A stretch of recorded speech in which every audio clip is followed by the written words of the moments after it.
Good morning po, good afternoon, and good evening.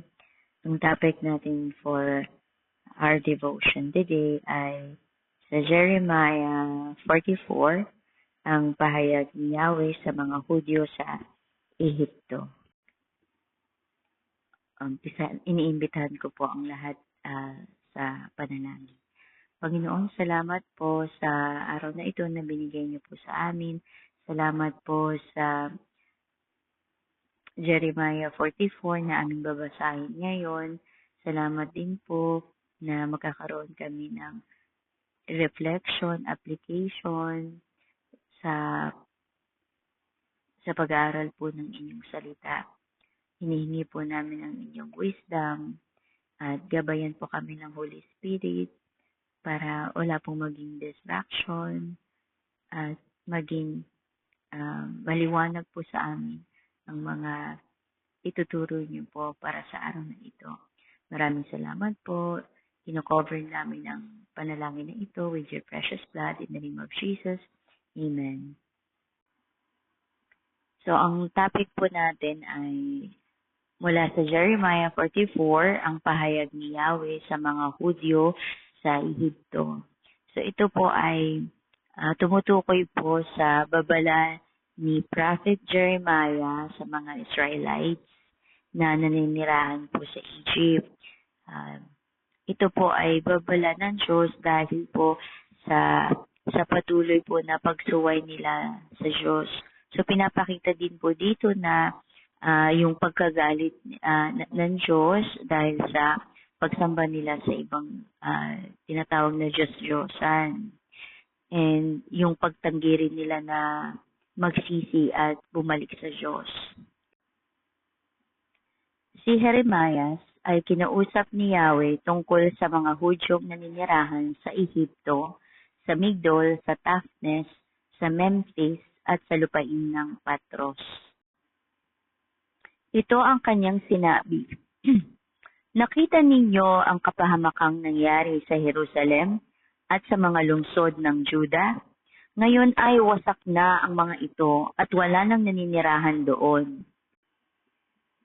Ginawa ko ito dahil sa kasamaan nila.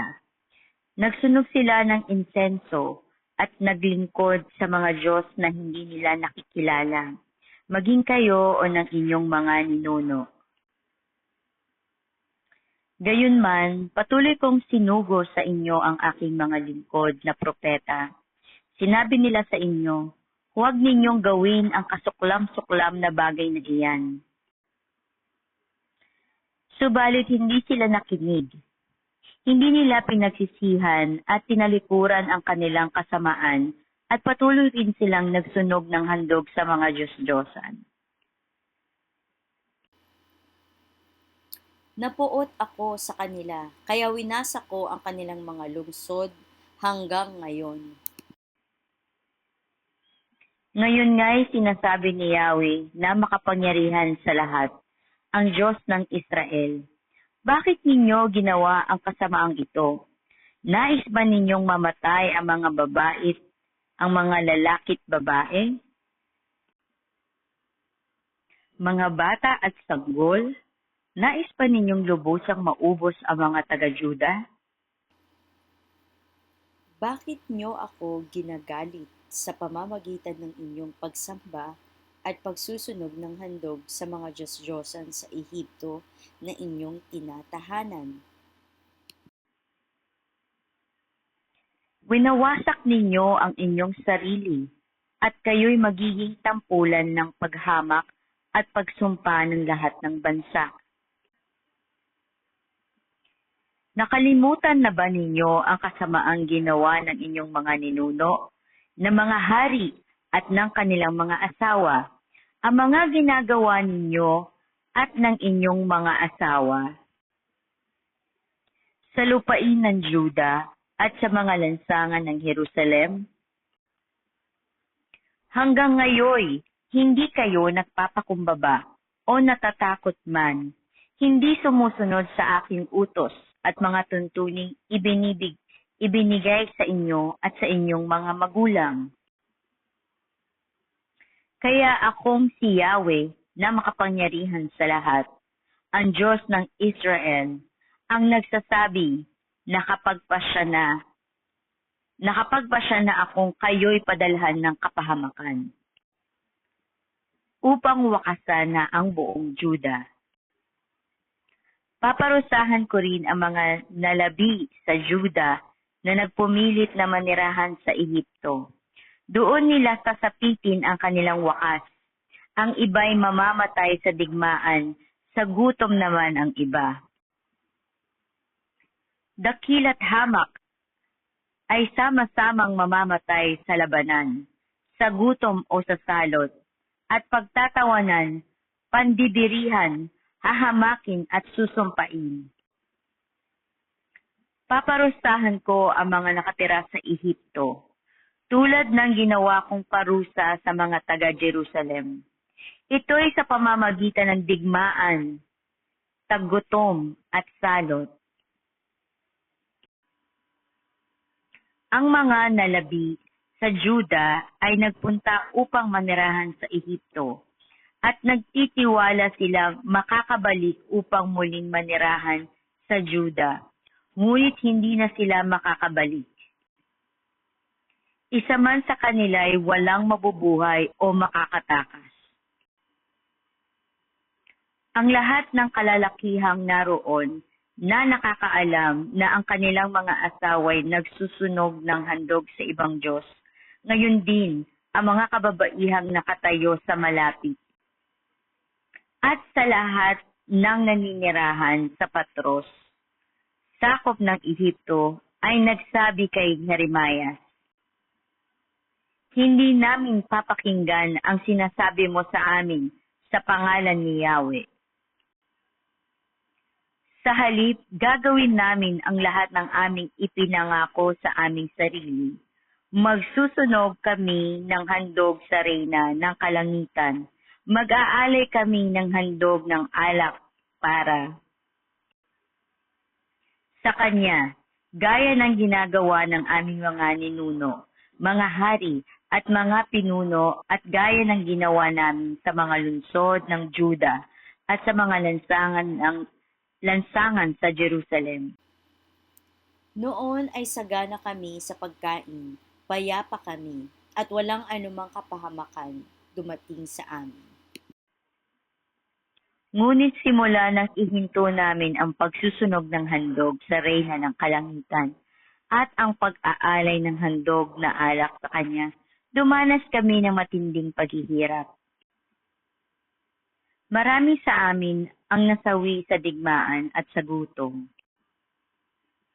At sumagot ang mga babae, pinausukan namin ng insenso ang reyna ng kalangitan at kami naghandog ng alak sa kanya. Alam na ang aming mga asawa na gumagawa kami ng mga tinapay na inukita ng larawan niya. Nag-alay din kami ng alak na handog sa kanya. Kaya sumagot si Jeremiah sa lahat ng mga nagsabi sa kanya nito. Hindi nakakalimutan ni Yahweh ang mga sinunog ninyong handog sa mga lungsod ng Juda at sa mga lansangan ng Jerusalem, kayo at ang inyong mga ninuno, mga hari, mga pinuno at lahat ng nasa lupain. Umabot na sa sukdulan ang inyong mga kasamaan, kaya winasak ni Yahweh ang inyong lupain.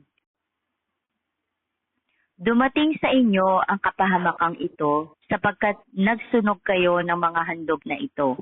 At iyan ay kasalanan kay Yahweh. Hindi rin ninyo sinunod si Yahweh o tinupad ang kanyang mga utos at tuntunin. Sinabi pa ni Jeremiah sa mga tao, pakinggan ninyo ang pahayag ni Yahweh.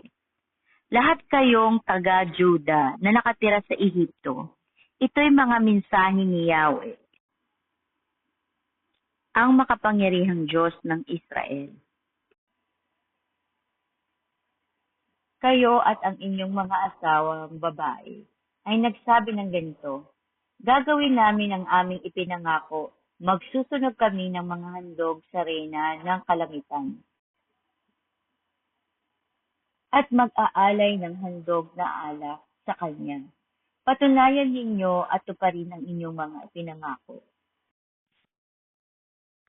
Ngunit pakinggan ninyo ang sabi ng Panginoong Yahweh. Kayong taga-Juda na naninirahan sa Ehipto, isinusumpa ko sa aking dakilang pangalan na ang pangalan ko'y hindi na muling sasambitin ng mga taga-Juda. Hindi ko na ipapahintulot na gamitin ang aking pangalan sa panunumpa sa lupain ng Ehipto. Magbabantay ako upang padalhan kayo ng kasamaan at hindi kabutihan. Lahat ng lalaking taga-Juda na nasa Ehipto ay mamamatay sa digmaan at sa gutom hanggang maubos silang lahat. Pagkatapos noon, saka mapapatunayan ng lahat ng nalabig sa Juda na naninirahan sa Ehipto kung kaninong salita ang natupad, ang sa kanila o ang sa akin. Ito ang palatandaang ibibigay ko sa inyo na kayo'y aking paparusahan sa lugar na ito upang malaman ninyo na magaganap nga ang kasamaang sinalita ko laban sa inyo. Ito'y mga salita ni Yahweh. Si Faraon, Hofra, hari sa Ehipto, ay ibibigay ko sa kanyang mga kaaway na nagnanais pumatay sa kanya, katulad ng ginawa ko kay Haring Sedekiyas ng Juda, na ibinigay ko kay Haring Nebuchadnezzar na kaaway niya at nais siyang patayin. Balikan natin yung mula sa Jeremiah 44 verses 1 to 6. So ito yung pahayag ng Diyos sa Israelita na nasa Egypt. So dito sinimulan ni Jeremiah yung kanyang pahayag sa mga Israelites na tumakas sa Egypt. Sinabi niya na hindi sila nakinig sa babala ng Diyos laban sa pagsamba sa mga Diyos-Diyosan sa nakaraan. So ito yung panawagan ng Diyos sa pagsisisi. Mula sa Jeremiah 44:7 hanggang verses 7 hanggang 10, ito ay tumutukoy sa pagsuway ng Israelita at kanilang mga idolo. So dito, pinanani ng Diyos ang patuloy na pagsamba ng mga tao sa Reyna ng Langit at sa iba pang mga Diyos sa Egypt na nagdudulot ng mas maraming kaparusahan sa kanila. So ito yung patuloy na pagsuway ng mga tao doon sa mga babala sa kanila ng Panginoon. Mula sa Jeremiah 44, verses 11-19, pagtanggi ng Israelita sa babala ni Jeremiah. So tumanggi yung mga Israelita sa babala ni Jeremiah. Pilit nilang ipinagtatanggol ang kanilang pagsamba sa Diyos nila. Sinasabing naging masagana yung kanilang buhay noong ginagawa nila yung pagsamba doon sa Diyos-Diyosan nila. Ngunit nagdusa daw sila nang inihinto nila yon. So ito yung part na matigas yung ulo ng mga taga Israelita dahil tinatanggi nila yung utos ng Diyos sa kanila. Sa Jeremiah 44 verses 20 to 30, ito na yung hatol ng Diyos. So ipinahayag ng Diyos na ang mga Israelita sa Egypt ay magdurusa sa kanilang pagsuway. So dito ipinapakita lang ni God na sa pamamagitan ng pagpaparusa niya doon sa pagsaway ng mga Israelita. Ito yung magiging patotoo at katuparan na yung mga salita niya ay mas makapangyarihan. At mas makapangyarihan siya sa kanila at sa Egypt. Sa Jeremiah 44, ito ay nagpapaalala na ang pagsuway sa Diyos at pagsamba sa ibang Diyos ay nagdadala ng kapahamakan. Ang Diyos ay matapat na nagpapabala, nagbibigay ng babala sa kanyang bayan upang sila ay magsisi at bumalik sa kanya. Ngunit hindi siya magdadalawang isip na magparusa kung patuloy silang susuway. So dito sa Jeremiah 44, so kung mapapansin nyo, si Lord nagbibigay pa siya ng mga babala. Pero dahil nga sa tigas ng ulo natin, tigas ng puso natin, kahit pa ulit-ulit tayong binibigyan ng babala, yun nga, hindi pa rin tayo nakikinig. Matigas pa rin yung mga puso natin. So, katulad ng mga Israelite, matigas ang kanilang puso dahil pinipili pa rin nila yung sarili nilang kagustuhan na sumamba doon sa kanilang Diyos-Diyosan. So, pinipili pa rin nila yung kagustuhan nila kaysa doon sa kalooban ng Diyos para sa kanila. Hindi sila natatakot sa parusa ng Diyos. So, hindi sila naniniwala na paparusahan sila ng Diyos. Sa Jeremiah 44, kahit na ganun yung ginagawa sa kanya, ng mga Israelita sa Diyos, pinapakita pa rin niya na matuwid at maaawain siya. May mga instances sa buhay natin na si God, binibigyan tayo ng mga babala, warning, sa pamamagitan ng tao, sa pamamagitan ng salita, may mga mababasa natin sa mga sa mga paligid natin na binibigyan talaga tayo ng warning. Pero yung tanong is, paano natin tinatanggap yung mga babala na yun or paalala na yun? Tayo pa rin ba ay handang magsisi, bumalik sa Kanya o nagiging matigas pa rin yung ating ulo? Ang pagsamba sa Diyos-Diyosan ay nagdudulot ng kapahamakan.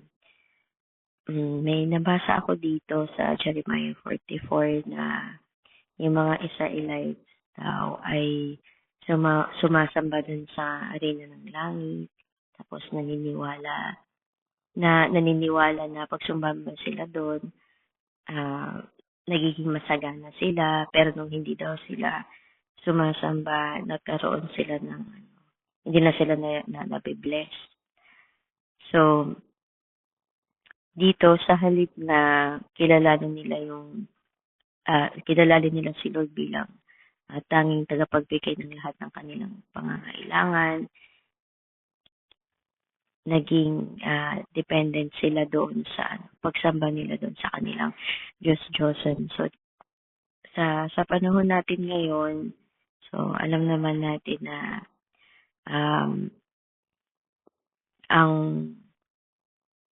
ang pera, yung trabaho, yung fame, yung mga bagay na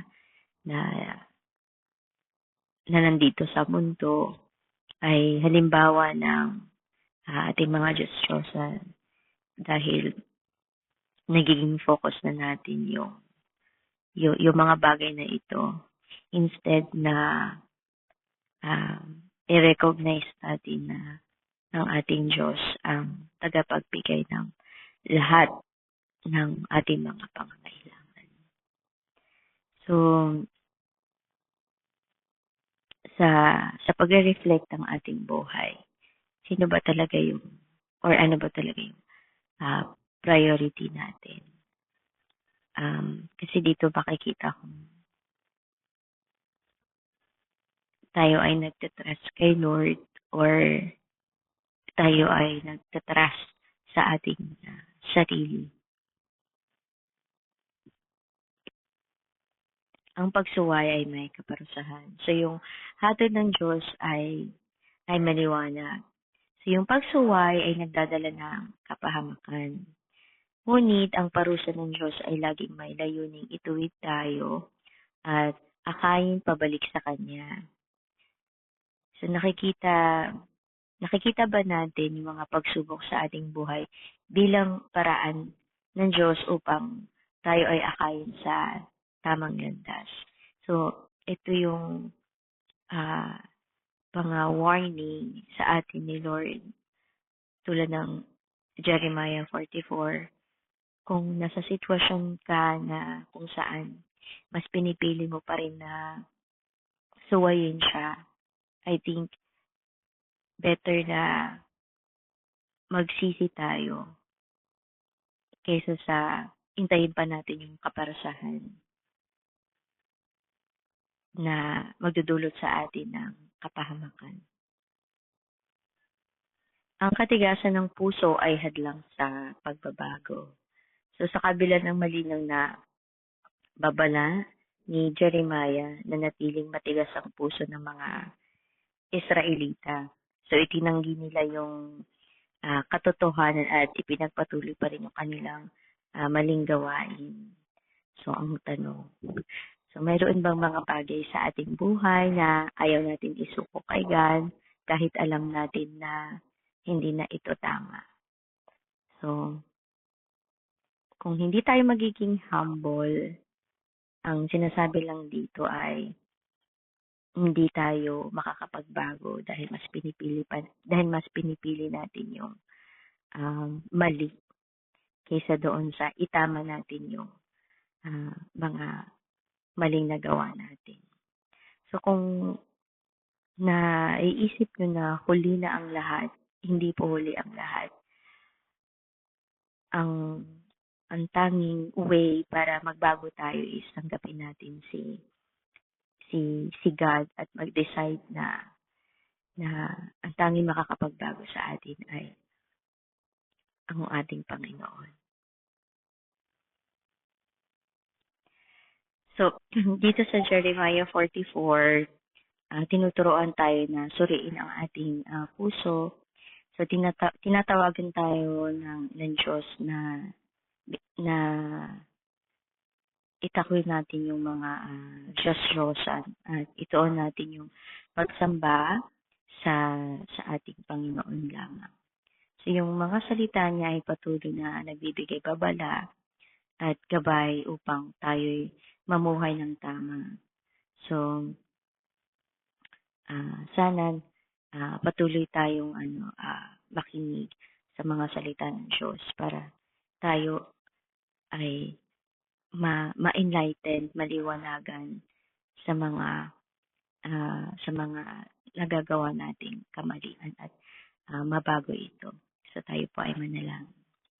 Panginoon, salamat po Lord sa salita na pinagkaloob niyo po sa amin ngayon. Salamat po sa mga babala. Salamat po Panginoon at sa mga counsel na pinagkakaloob niyo po sa amin upang ma-enlighten kami. Tulungan niyo po kami na magkaroon ng pusong bukas sa mga salita. I-open niyo po yung puso namin para ma-receive yung salita niyo, lalo na po yung mind namin. Lord, I pray na pangunahan niyo po kami.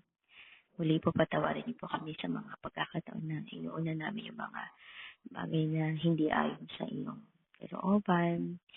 Lord, akayin niyo po kami na maging tama ang aming landas at tulungan niyo po kami manatiling tapat